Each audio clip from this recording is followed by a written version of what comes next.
Hello everyone, welcome to Tejas career academy. Guys, आज है 1 मई और आज हम देखेंगे इंपॉर्टेंट करंट अफेयर के क्वेश्चंस को। तो सबसे पहले आप सभी को लेबर डे की हार्दिक शुभकामनाएं, मजदूर दिवस की हार्दिक शुभकामनाएं। अगर हम देखेंगे तो मजदूर हमारे जीवन में हर तरह से कहीं ना कहीं जुड़े हुए हैं। किस तरीके से? अगर आप देखोगे, एक छोटा सा काम भी कुछ भी करते हो, जो आप कर पा रहे हो देन वेल एंड गुड, लेकिन जो चीज़ें आप स्किल्ड नहीं हो, जिन चीज़ों के बारे में आप नहीं जानते हो, या कोई और ऐसा काम जिसके लिए आपको लोगों की जरूरत पड़ती है और वो लोग आकर के आपका काम कर देते हैं, दैट इज श्रमिक। ठीक है, ठीक है। उस केस में अगर आप देखेंगे तो वहां पे हम पे भी करते हैं और इन्हीं सब चीजों के लिए, श्रमिकों के सम्मान देने के लिए मजदूर दिवस मनाया जाता है। अंतर्राष्ट्रीय मजदूर दिवस 1 मई को मनाया जाता है। क्लियर रहेगा?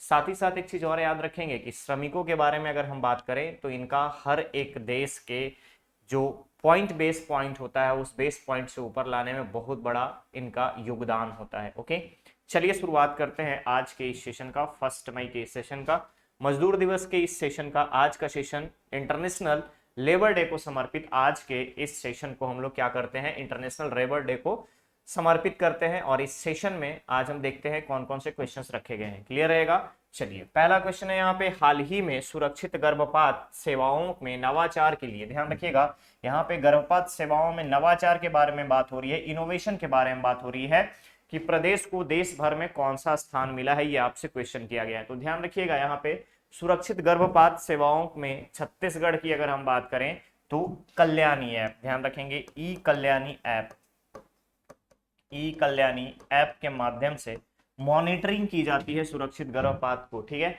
इसके साथ साथ अगर आप देखेंगे तो प्राइवेट सेक्टर के इसमें टोटल 139 प्राइवेट सेक्टर के 139 हॉस्पिटल्स इसमें रजिस्टर्ड हैं और 139 हॉस्पिटल राज्य में अगर हम देखेंगे तो इनकी मॉनिटरिंग इस ऐप के माध्यम से की जाती है। तो ध्यान रखिएगा, हाल ही में केंद्रीय स्वास्थ्य एवं परिवार कल्याण मंत्रालय, ठीक है,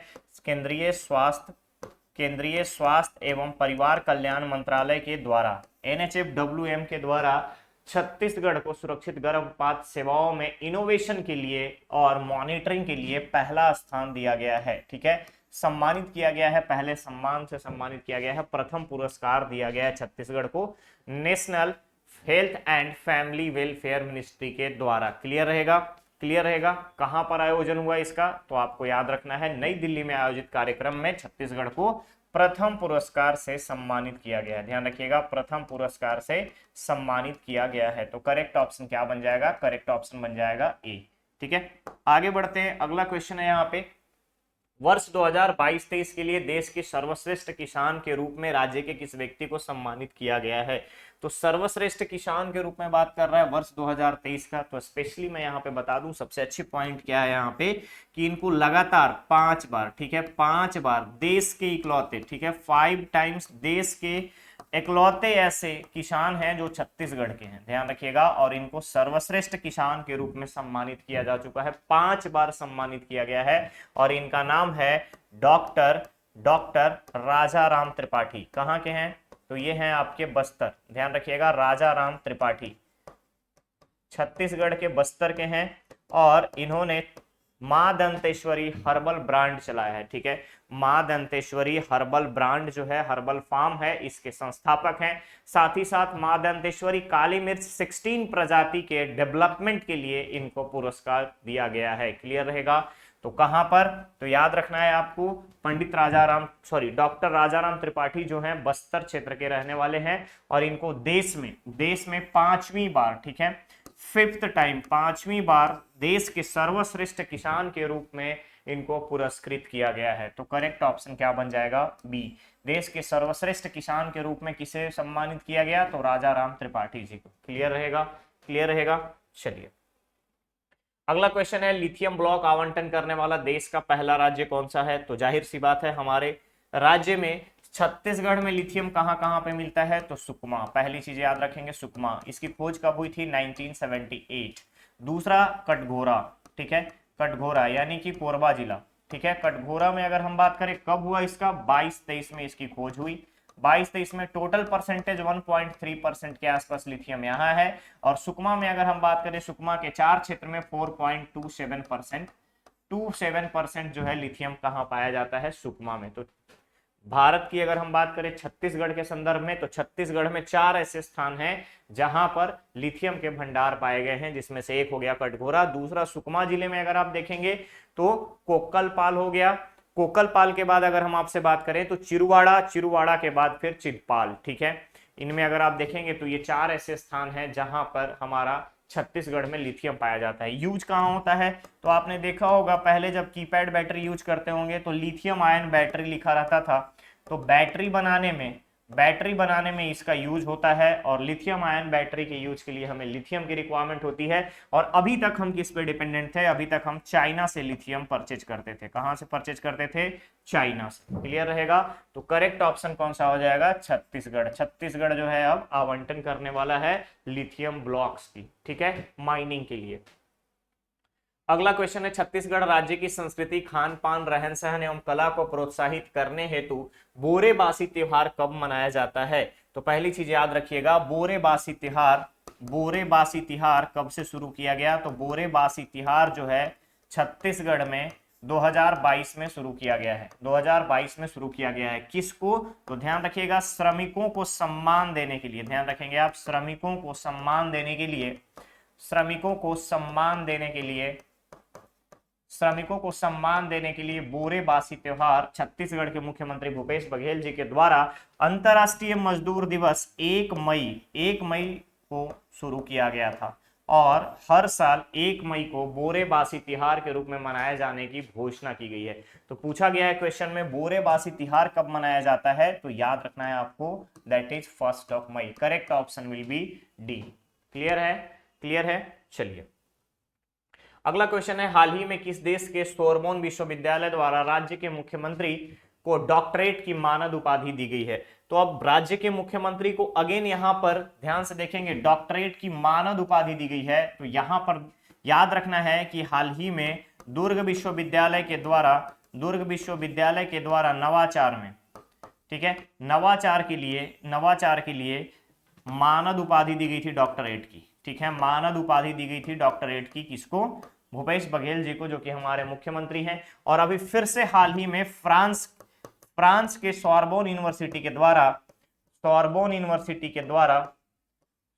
विश्वविद्यालय के द्वारा इनको डॉक्टरेट की मानद उपाधि दी गई है। ठीक है, डॉक्टरेट की मानद उपाधि प्रदान की गई है। कहां के, कौन से देश के, तो फ्रांस के सोरबोन विश्वविद्यालय। तो पूछा जा रहा था कि सोरबोन विश्वविद्यालय किस देश के सोरबोन विश्वविद्यालय जो है मुख्यमंत्री को डॉक्टरेट की मानद उपाधि दी है, तो याद रखना है आपको यहाँ पे France, that is option A will be correct.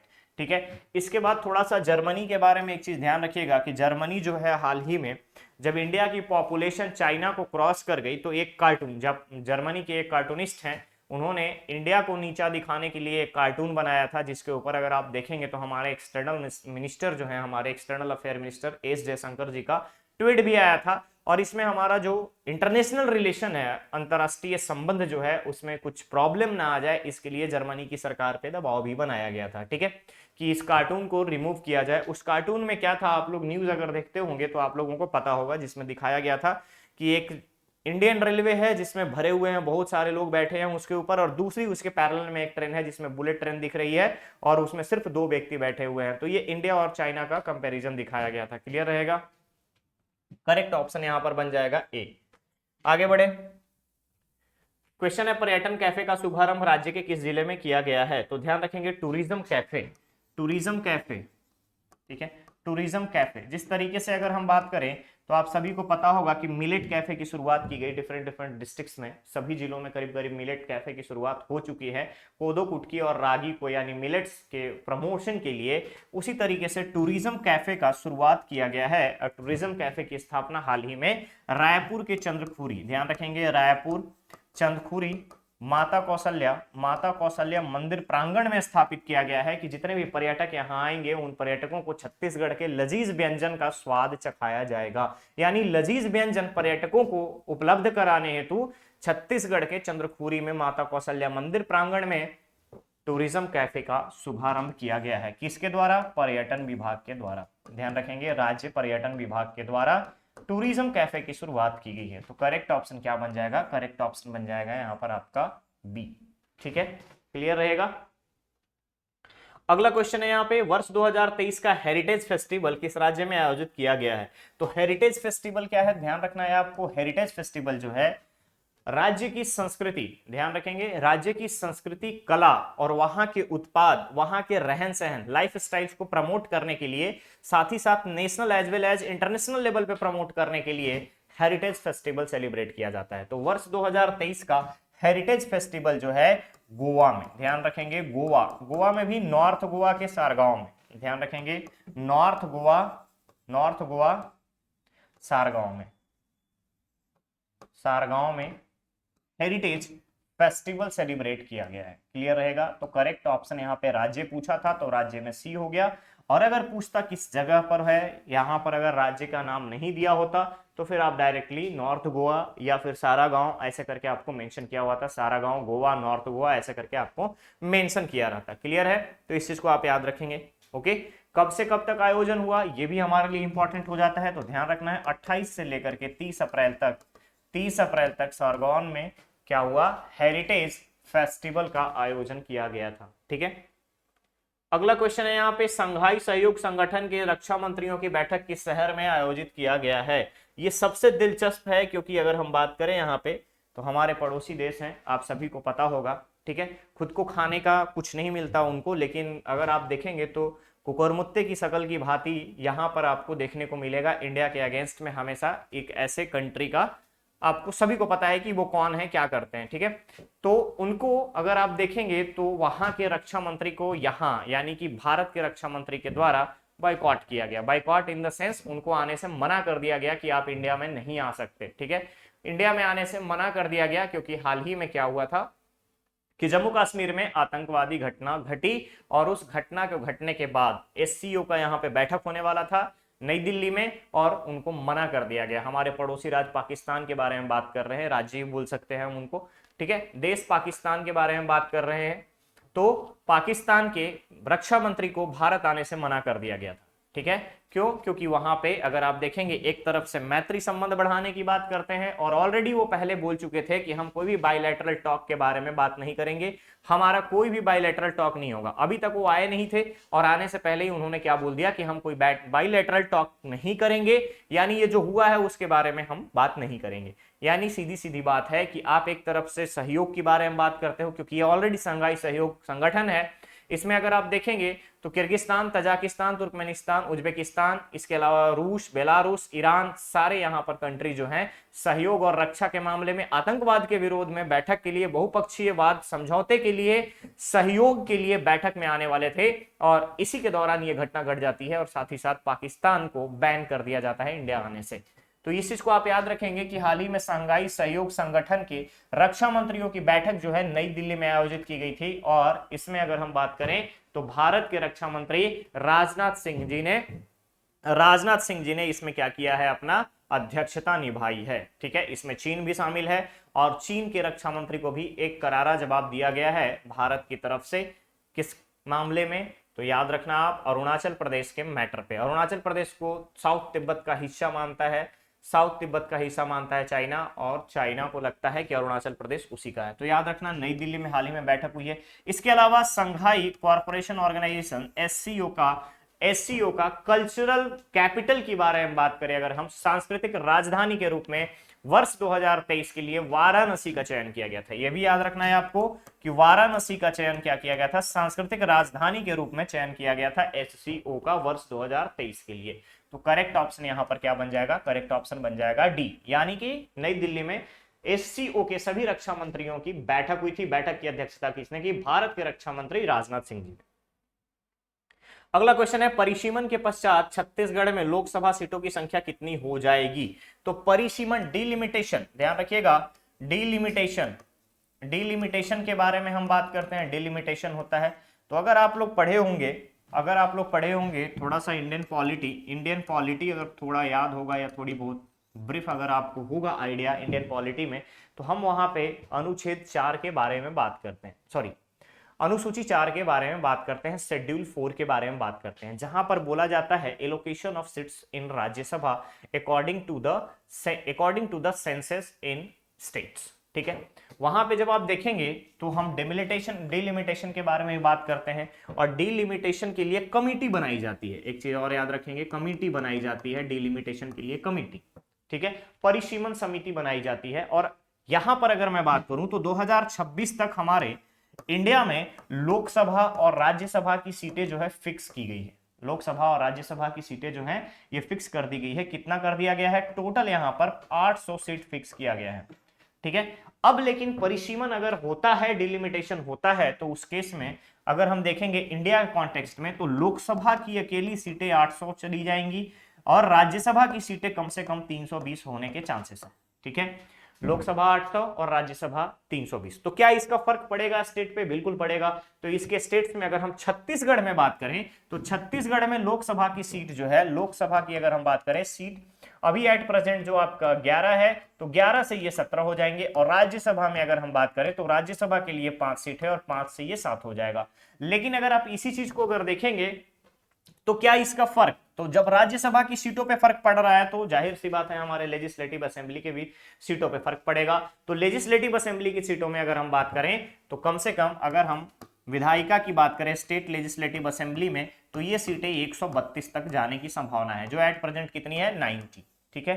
तो याद रखिएगा यहां पर पूछा गया था परिसीमन के पश्चात छत्तीसगढ़ में लोकसभा सीटों की संख्या कितनी हो जाएगी, तो लोकसभा सीटों की संख्या 17 हो जाएगी। वही अगर हम बात करें लेजिस्लेटिव असेंबली की तो इसकी आपका 132। लेकिन वर्तमान चुनाव हमारे पास 2023 है, ठीक है, लेजिस्लेटिव असेंबली के लिए, और 2024 है हमारे पास लोकसभा के लिए। तो 2023 में लेजिस्लेटिव असेंबली की सीटें 90 ही रहेगी और 2024 में लोकसभा की सीटें 11 ही रहेंगे। क्लियर रहेगा? तो यहां पर पूछा जा रहा था जो क्वेश्चन कि लोकसभा सीट की संख्या छत्तीसगढ़ में कितनी होने के चांसेस हैं, तो that is 17। Correct option will be A. अगला क्वेश्चन है, हाल ही में राज्य के किस जिले के सत्र न्यायालय के न्यायाधीश को उच्च न्यायालय का न्यायाधीश नियुक्त किया गया है?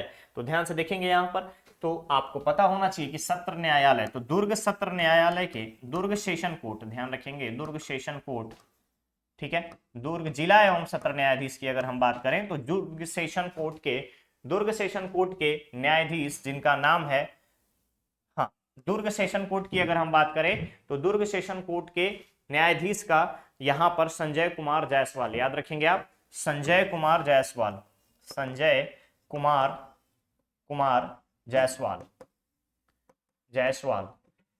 ठीक है। संजय कुमार जायसवाल जो कि जस्टिस हैं, जस्टिस संजय कुमार जायसवाल जी को हाईकोर्ट में, छत्तीसगढ़ हाईकोर्ट का 15वां जज नियुक्त किया गया है, ठीक है, 15वां जज नियुक्त किया गया है।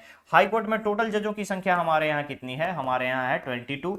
15 हमारा फुलफिल हो चुका है और हाल ही में हमारे छत्तीसगढ़ हाईकोर्ट के चीफ जस्टिस भी बदले गए हैं, जो अभी एट प्रेजेंट कौन है? रमेश कुमार सिन्हा जी। क्लियर रहेगा? तो यहां पर टोटल 22 में से अगर आप देखेंगे तो 15 जज कंप्लीट हो चुके हैं, 7 और बचे हैं। ओके, तो गाइस यहां पर करेक्ट ऑप्शन हो जाएगा आपका बी, दैट इज दुर्ग। तो ये था आज का सेशन। अब बारी आपके स्टूडेंट धर्मा की। स्टूडेंट धर्मा से याद आया कि लास्ट लेक्चर में मैंने जो कि अप्रैल मंथ का पूरा कंप्लीट आपको जो करंट अफेयर दिया था उसमें मैंने 2 क्वेश्चन पूछे थे कि बीपीओ सेंटर कहां खोला जाएगा और सामुदायिक फेंसिंग योजना के तहत अनुदान कितना दिया जा रहा है। तो बीपीओ सेंटर खोला जाएगा रायपुर में, अनुदान दिया जा रहा है 50%। करेक्ट कर लीजिएगा जिन लोगों का वहां पर आपने मिस्टेक किए होंगे।